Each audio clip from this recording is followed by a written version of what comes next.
one secret road so far. Oh, I guess each one, the brains and the planning, right?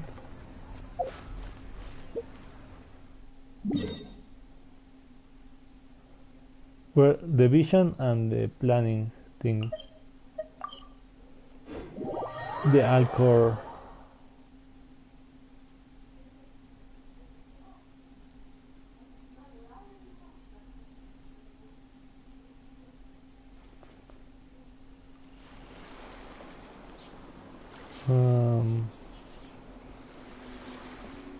Let's see, where are you? Oh, there, on there.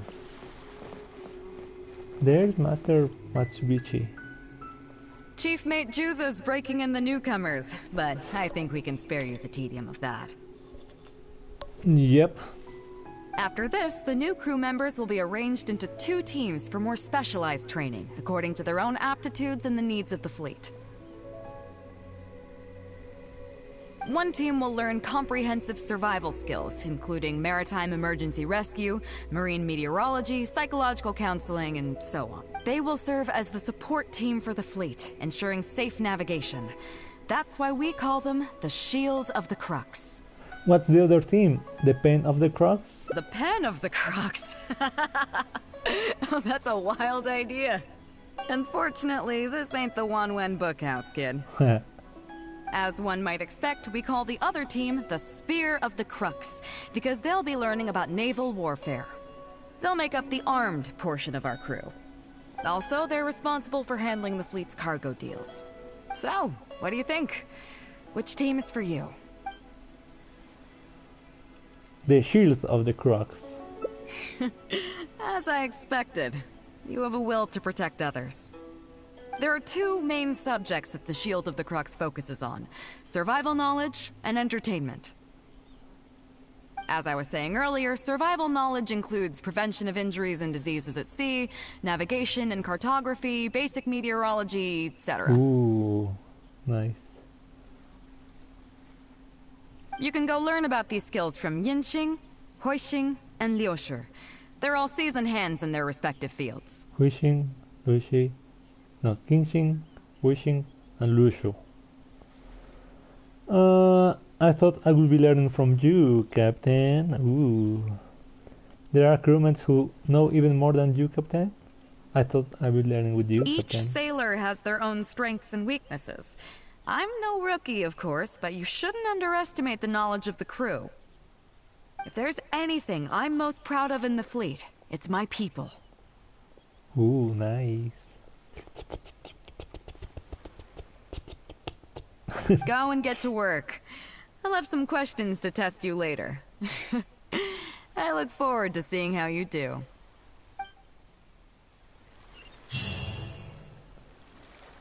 Ooh, Miss Baby, look at you.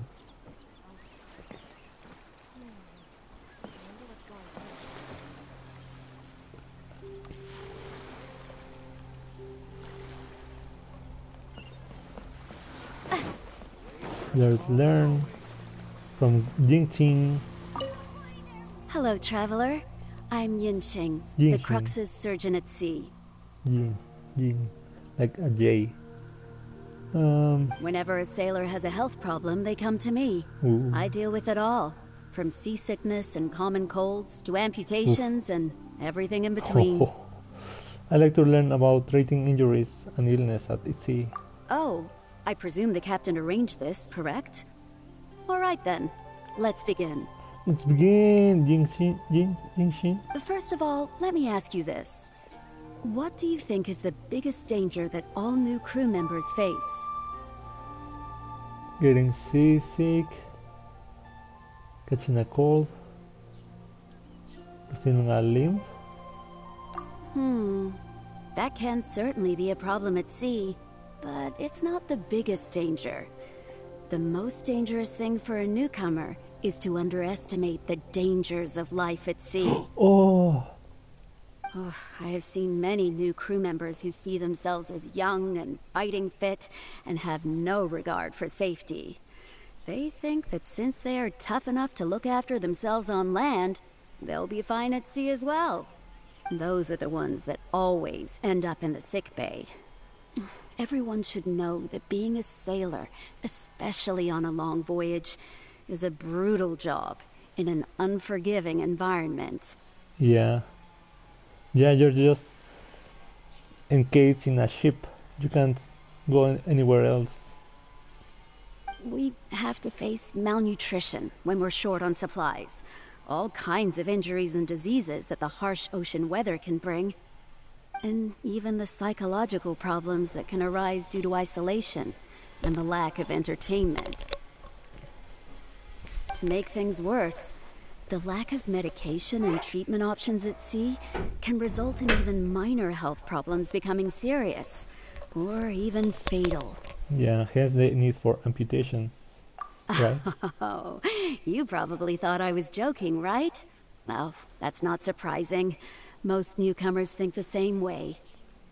But hopefully you now realize that with a little extra precaution, a lot of these things can be avoided. Well, I think that's enough for you to think over for now. Is there anything else you would like to know?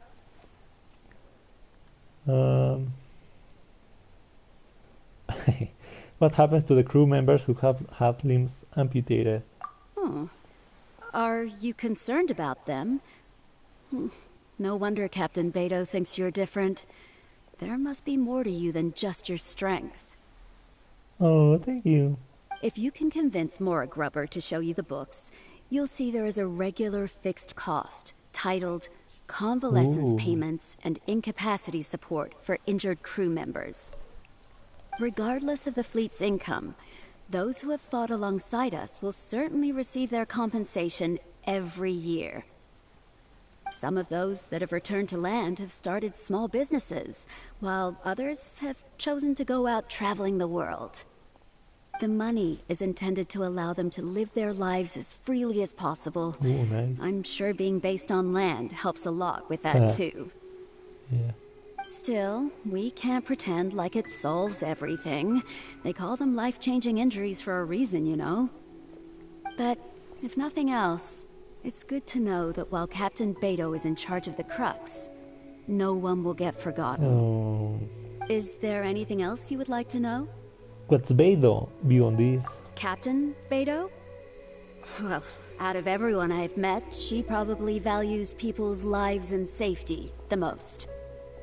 Although I'm just a doctor, Beidou has given me the full authority to send any newcomers who I don't see as fit for service off the ship until they are ready to come back with the right attitude. Ooh. Every time we're stocking up before a voyage, medicine takes top priority. I'm even allowed to choose the suppliers, regardless of the price. We have adequate budget for medical expenses. Ooh. Do you know what Mora Grubber, our bookkeeper, calls this? No. A significant financial risk. But Beidou knows the importance of having a healthy crew. That's why she has authorized me regardless. She places her full trust in me and believes that I can solve these problems. Of course, I have proven her right. So, to answer your question, that's how she thinks. Is there anything else you would like to know? Thanks, I've learned a lot. Wow, my pleasure. Okay, let's leave it there then. Be sure to take good care of your health. I'll try.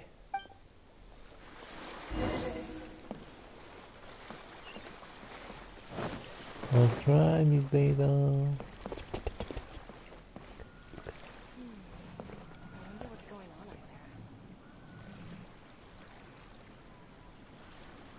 If this doesn't get the screen of the video and people to watch it, I don't know what to do. So I was not planning playing this early Genshin, but I was trying to complete my battle pass of Smite. Oh, but the toxic people there, dude, I can't even.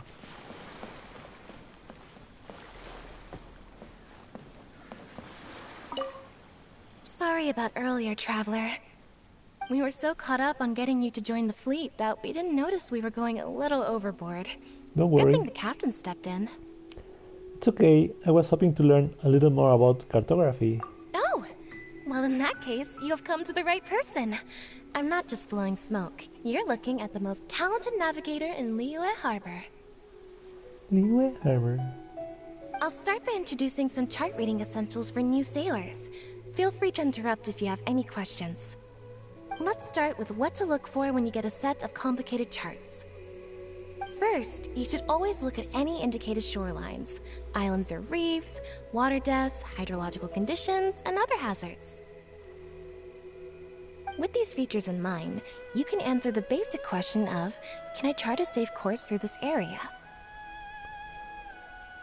Visually, nautical charts are a little unique.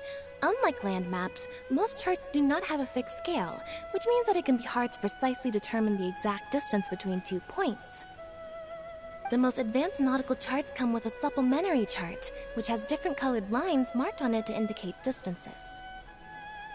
It's worth mentioning that under my direction, the crux is using these advanced kinds of charts. Ooh. Some cartographers mark out other points of interest on their charts, usually with their own special symbols. If they don't leave any accompanying notes, they can be very difficult to interpret.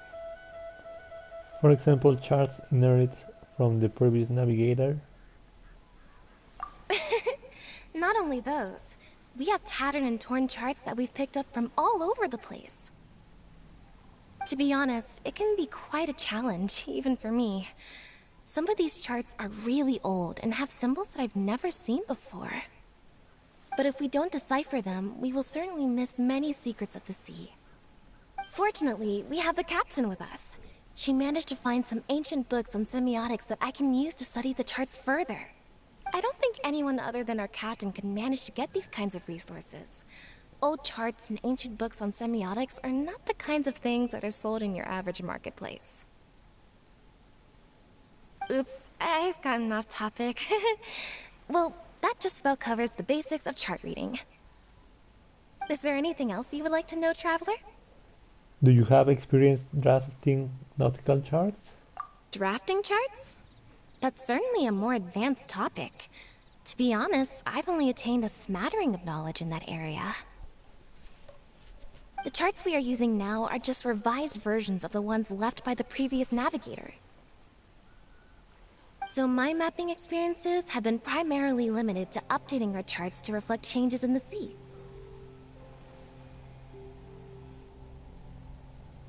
I think you can ask Captain Beidou more about cartography. One time, the fleet sailed into an uncharted area by mistake. It wasn't long before we turned the fleet around and returned the way we came out for fear of potential hazards. But Captain Beidou still managed to draft a simple chart of the area we sailed through for if and when we explore the area again. Incredible, isn't it? I was amazed to see that the captain could even do cartography. I like this. I like this. I was looking for the best spot to see them talk, and I found it. I can see the dragon, the colors, the light. Then why does she need you as a navigator? Because I have the talent, and she doesn't want to let it go to waste. She treats the whole crew that way. Ooh, I can see your talents. I initially had the same question myself. After all, in many fleets, the captain also works as a navigator. I couldn't understand her reasoning at the time, so I asked her. And the stars. She just laughed and told me to wise up, saying that even Rex Lapis never fights alone. Ooh. She wants everyone on board to master their role, so that the crux is not floating on her alone. That way, if the day ever comes when she's no longer with the fleet, we will still be able to sail onward without her. Or maybe she gets sick, or you get sick. They can have someone to take the role. Captain Beidou may seem aloof and even act careless sometimes, but the truth is that she's very considerate of everyone on Don't board. short staff people. Is there anything else you would like to know, Traveler? Nothing else. Thank you. My pleasure. A friend of Captain Beidou is a friend of mine. Yay! Yay. I like the clothes of this crew. I like the colors. Oh, I have to go to the crow's nest.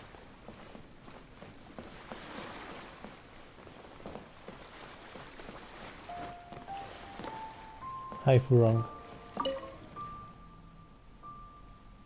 Up there. I see you are the same as ever. Up where? I'm talking about the crow's nest. No clue if Ruishu found anything. I've hollered for him a few times, but no dice. Maybe the waves are too loud, and he can't hear me. I'm a little afraid of heights, so why don't you have a look if you have the time, huh? Oh, don't worry, I wonder what's Furong. going on up there. I got you.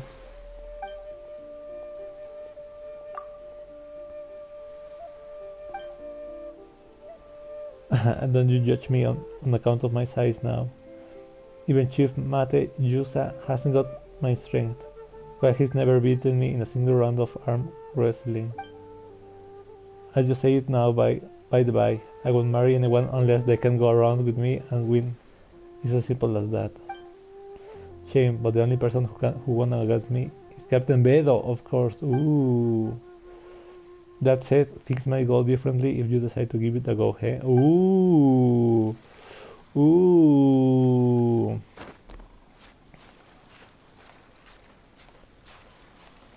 Is that a marriage proposal I'm reading? Look, for example, I've taken the time to talk to these guys. But because of entertainment purposes, a lot of people can't or won't read, right? They just go running up without even a care in the world.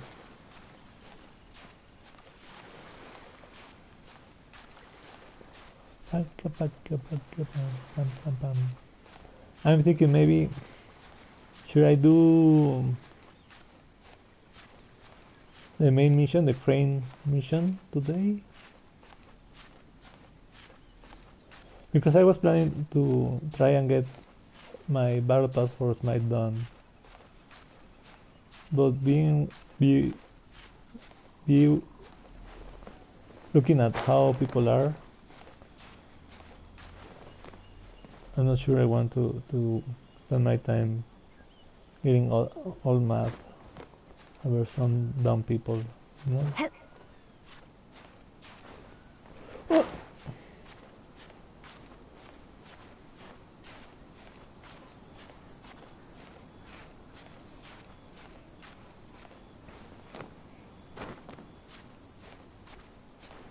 But maybe I will. Oh, no. Oh, come on, stop. Hi, Shu. Hello, traveler. Are you here to learn about marine meteorology? Yes. How did you know? In my line of work, I've got to have a pair of sharp eyes. I saw the captain showing you around the training grounds, and then you went to see Yingxing and Huixing.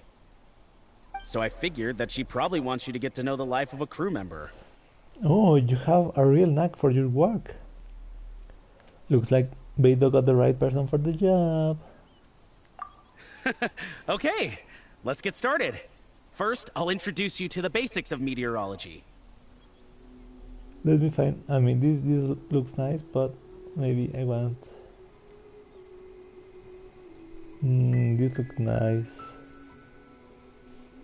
Leeway, but I don't want to have this wooden pole in the middle. Marine meteorology basically means keeping tabs on the weather as well as other ocean phenomena. So things like sea fog, storm surges, water spouts, and so on. Ooh. These are all potential threats to safe navigation.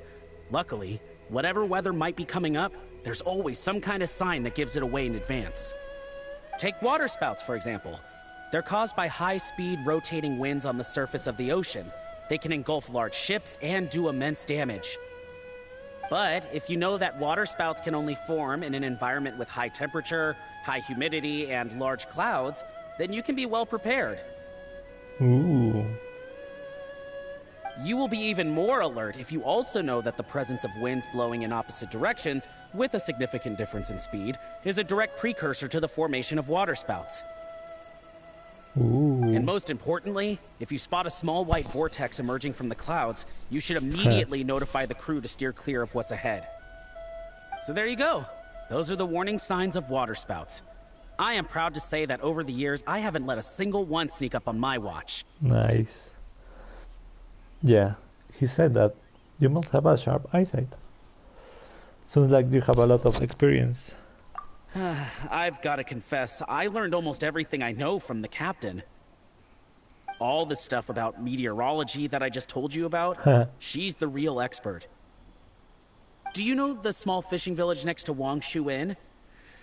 I heard that when Captain Beidou was a kid, she worked there fishing. Ooh. Later, she made her way to the harbor where she struggled to make a living. Growing up in an environment like that, it's no wonder she knows everything about the sea.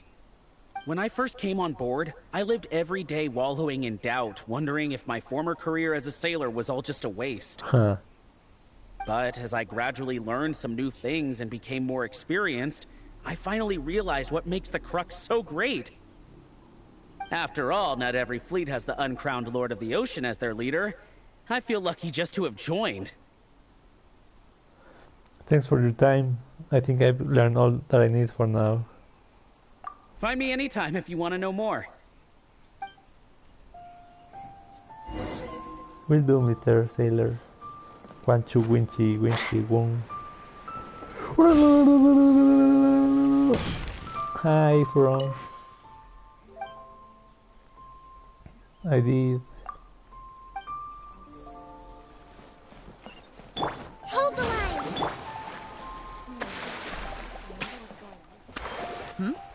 So you've already finished talking to the crew, huh? I thought it'd take you a while longer. So, what did you think?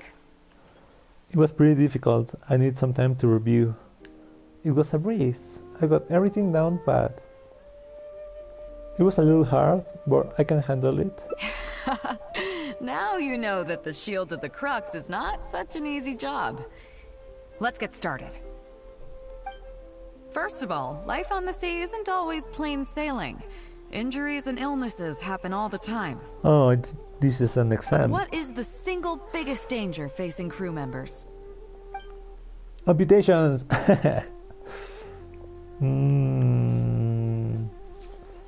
Right? Underestimating danger? Is that your final answer? All right, on to the second question. As you've just learned, the fleet plots its route using nautical charts. The charts used by the Crux have additional charts attached. The supplementary chart has lots of lines in various colors for added reference. What is the purpose of these lines? To mark different types of currents, to mark special locations, to add color and depth to the chart in a way that expresses the draughtsman's aesthetic preferences and fosters a greater appreciation of art amongst the crew. To mark distances. Okay, interesting. Now, last question. On longer voyages, we have to be especially careful to avoid certain weather hazards that pose a threat to the integrity of the ship and the lives of the crew. For example, waterspouts. So my question is, how can we reliably predict waterspouts so we can avoid them? When Luigi says a waterspout is coming, it's coming. Nice. I like that one. When Cedric says a waterspout is coming, it's coming.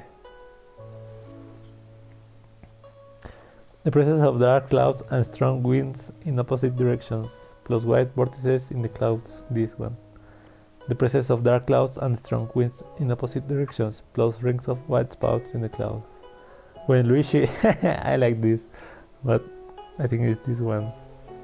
Okay, those are all my questions. Do you want to know how you did? No, well, maybe yes. I gotta say, Each time I think I've wrapped my head around how great you are, you surprise me with something new. 6 hours, dude? You got them all correct. They weren't the most difficult questions, but they weren't ones you could bluff your way through either. You've clearly been paying attention to my crew. Okay then, now it's time to apply that endless talent of yours to learning some new recreational activities. Yay, let's go. Ooh. Why learn recreational activities? Dude, you are stuck in a ship. You need to recreate sometimes. To be clear, wrestling sea monsters barehanded is not my idea of recreation. But if it's you... Don't worry, all our recreational activities are respectable and, above board. You need to realize that being out at sea might be fun for the first few days while everything's new, but before too long... Looking at the same old sea every day and being so isolated from everything can really cause people to struggle mentally. That is why regular recreational activities are an absolute necessity. We offer a lot of fun courses for our newcomer training, including fishing, photography, chess. Oh, and thanks to Kazuha, these days we also offer poetry and music appreciation, as well as communal wind listening. Each newcomer has to participate in at least one, so that they've got some way of keeping themselves occupied at sea further down the line. Of course, if you'd prefer wrestling sea monsters with your bare hands, that can be arranged. I was just kidding. Now you're talking my language. Well, for today at least, let's stick to the training schedule drawn up by Juza. If I remember correctly, it should be photography today. Come on, I'll show you. Ooh, I like photography. Would you, Miss Beidou? Listen up, everyone can go back and call it a day. The photography session has been Oh, postponed. come on. What's going on here, Juza? Oh, Captain, there you are. Well, Captain, the photography teacher just sent word saying that she's fallen ill and doesn't want to risk coming in case she keels over in class. I see. That's quite unfortunate. Captain, if I may, I know a little about photography. Oh? Quite the multi-talented one, aren't you? Oh, yeah. I'll do it with Bal. In that case, why don't you help us out and lead the class today? Yeah, unfortunately, the original teacher canceled at short notice, so there's no time to schedule anything else instead. It would be great if the Traveler could step in as the teacher for the day. It's up to you, Traveler.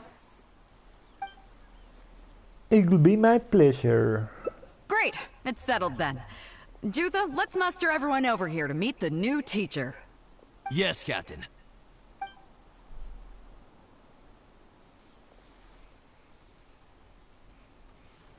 Okay, that's 1, 2, 3. That should be everyone. Take it away, Traveler. Before I begin, I do have one condition. Oh yeah? What's that? Since this is a photography course, there has to be a subject. We will need a model. Fair enough. It seems like you already have someone in mind. Oh, do you know who I am thinking of?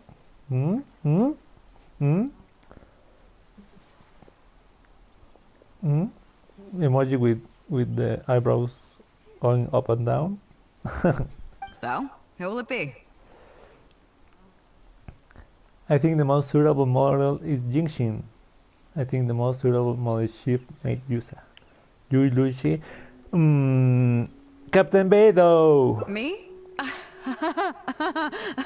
Well, we could do that, or... Guyunstone Forest looks extraordinary today. It'd be a pity to not capture the scenery for posterity. No, come on, Beidou. Come on. So how about we snap Guyunstone Forest for today's class? Then there'd be no need for a model. You are gorgeouser than Guyunstone Forest. come on, Captain. We talked about this. The photography class is supposed to be portrait photography. Have you forgotten? Scenery looks nice at first, but it gets boring after a while. I bet it'd keep the crew more entertained if we got them learning portrait photography so they could record moments in each other's daily lives. Yeah. Those were your exact words, Captain. Were they now? Strange. I don't seem to remember anything about that. Well, then in that case, how about Huiting? I bet she's perfect for the camera. Or Fuzhong. Or Mora Grubber. Even little Yue. Hey, don't worry, don't worry. Don't worry, Miss Beidou. Seriously, Captain? Little Yue? You're just trying to wriggle your way out of this. This isn't like you. You are the captain, after all. Of all of us, you're the best suited to being a model. Yeah, just look at her. I agree. You were the one who invited the traveler to be the teacher, so you should cooperate, Captain. Besides, Captain, you've never had your photo taken. It's high time you got one. You know, a heroic and striking kind of picture. Yeah, you need... I think everyone needs at least one photo each year in their best mood and clothes. We can even use it to promote the fleet during recruitment. Time goes fast. Real funny, guys. Don't worry. Trust your crew, Captain. You're the best candidate. Trust me, Captain. You're the best candidate.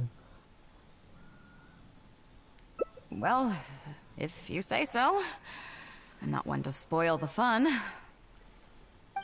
So, what do I do now, Traveler? You can just strike an epic pose. Smile and be happy. Like this? Oh, yeah, like this. Oh, you look a little stiff. You're kidding, right? I've never had my photo taken before, but something this simple shouldn't be a challenge for me. It must be the lighting or something. You've got it wrong. Perhaps you feel uncomfortable with so many people around? Perhaps you feel uncomfortable posing here? I never said that. We can go somewhere quieter. Emoji with eyebrows up and down. You mean go somewhere else, then bring the final photo back as teaching material? Sounds good to me. That's a good idea, isn't it, guys? The lighting may still be a problem. Oh, don't you worry about that. But I'm open to persuasion.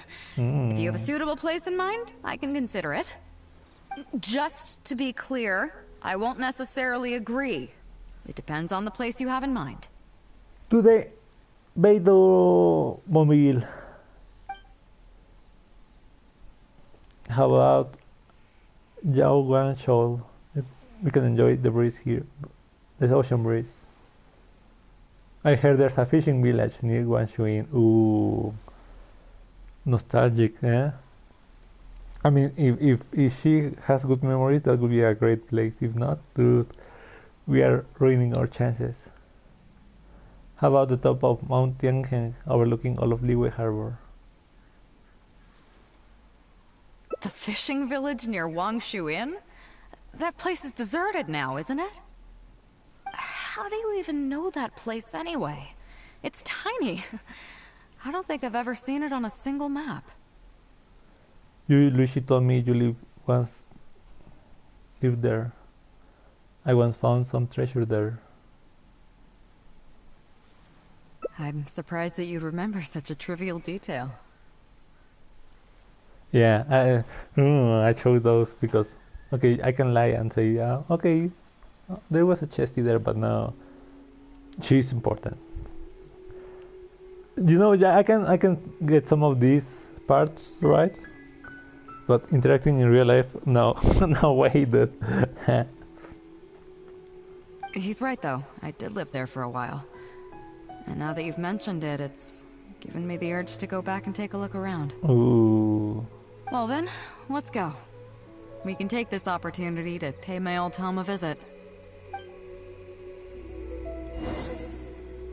Nice.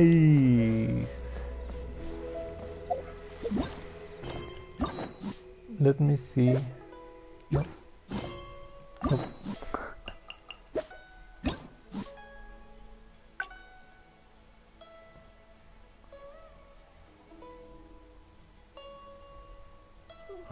It's weird. Where is the other ending? Okay, I think I will leave it here. And I'll be right back.